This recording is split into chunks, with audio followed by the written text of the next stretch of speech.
சொல்றது, சொல்லக்கூடிய சிபாரிசு பண்ணக்கூடிய ஒரு வேலைக்கு இத்தனை வருமானம் வாங்குறதுக்கு தான் நம்மளுடைய ஐடி எலிஜிபிள் ஆகுது.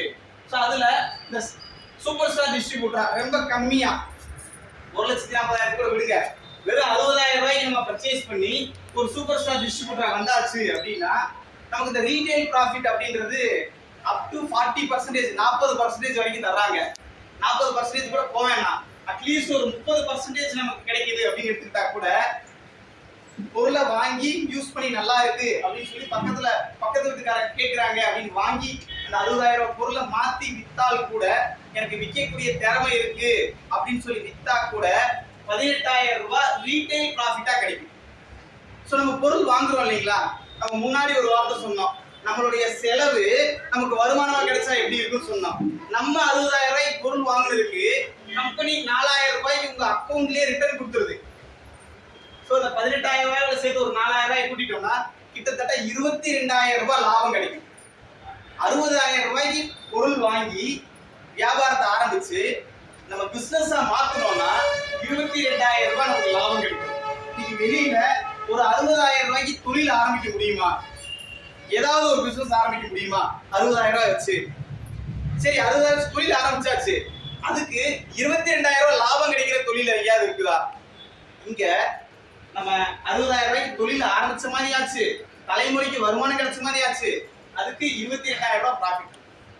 ஸோ இதை சிஸ்டமேட்டிக்கா எடுத்து நம்ம மூவ் பண்ணும்போது வார வருமானம் அப்படின்றது நம்ம 60,000 ரூபாய் பர்ச்சேஸ் பண்ணியாச்சு, யூஸ் பண்ணிட்டோம், பொருள் நல்லா இருக்கு, நமக்கு தெரிஞ்சவங்க நம்ம சொந்தக்காரங்க இந்த மாதிரி ரெக்கமெண்ட் பண்றோம். ஸோ நம்ம சொன்னது மாதிரி ஒரு 2 பேருக்கு ரெக்கமெண்ட் பண்ணிட்டோம், அவங்களும் ஒரு 60,000 பொருள் வாங்கிட்டாங்க. இங்க நான் பொருள் வாங்குறது எப்படி வருமானமா கொடுக்க முடியும்? ஒரு கேள்வி இருக்குல்ல. நம்ம வாங்கக்கூடிய தொகைக்கு என்ன பண்றாங்கன்னா பிசினஸ் வால்யூம் அப்படின்னு அப்டேட் பண்றாங்க. 1 ரூபாய்க்கு வாங்கினா 75 பைசா நமக்கு பிசினஸ் வால்யூமா கன்வெர்ட் ஆகுது. அப்ப 60,000 ரூபாய்க்கு நம்ம பொருள் வாங்கும் போது 75% 45,000 டிவியா மாறுது. ஸோ நம்ம வாங்கியாச்சு, நம்ம சொல்லி ஆர்கனைசேஷன் ஒருத்தரும் ஆர்கனைசேஷன் 2ல ஒருத்தரும் 60,000 பொருள் வாங்கும் போது 45,000 பிவி 45,000 பிவி அப்டேட் ஆகும். ஸோ மேட்சிங் பிவிக்கு 12% வார வருமானமா நமக்கு வருமானம் கொடுக்குறாங்க. அப்ப 45,000 பிவிக்கு 12% கிட்டத்தட்ட 5,400 ரூபாய் அப்படிங்கிறது அந்த வார வருமானமா மாறிடும். ஸோ இங்க நமக்கு புரிஞ்சுக்க வேண்டிய விஷயம், நம்ம சொன்ன நபர் 60,000 கொடுக்குறாரு, அவருக்கு ரீட்டைல் ப்ராஃபிட் சேர்த்து 80,000 ரூபாய் பொருள் கிடைச்சிருச்சு. கொஞ்சம் நீங்க இமேஜின் பண்ணி பாருங்க, நீங்க பொருள் வாங்கிட்டீங்க, நீங்க வாங்குறது மாதிரியே உங்க ஃப்ரெண்ட்ஸ் 2 பேர் சொல்றீங்க, அவங்க 2 பேர் 60,000 ரூபாய் பர்ச்சேஸ் பண்றாங்க, 80,000 ரூபாய் பொருள் கிடைச்சிருச்சு, 4,000 ரூபாய் வருமானமும் கிடைச்சிருச்சு. உங்களை நம்பி 2 பேர் இந்த வியாபாரம் ஆரம்பிச்சிருக்கு, அவங்களுக்கு ஏதாவது நஷ்டம் இருக்குதா?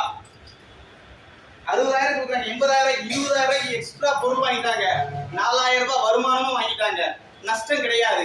அது மாதிரி நீங்க சொல்லி 2 பேர் இந்த வியாபாரத்தை ஆரம்பிச்சதுக்கு 2 பேர் சேர்த்ததுக்கு கம்பெனி காசு கொடுக்கல, 2 பேர் மூலமா 60,000 விற்பனை நடந்ததுனால கம்பெனி என்ன பண்ணுது, கம்பெனிக்கு ஒரு லாபம் போகும் இல்லையா, அந்த லாபத்துல ஒரு பங்கு தான் இந்த 5,400 ரூபாய் உங்களுக்கே திரும்ப கொடுத்துறாங்க.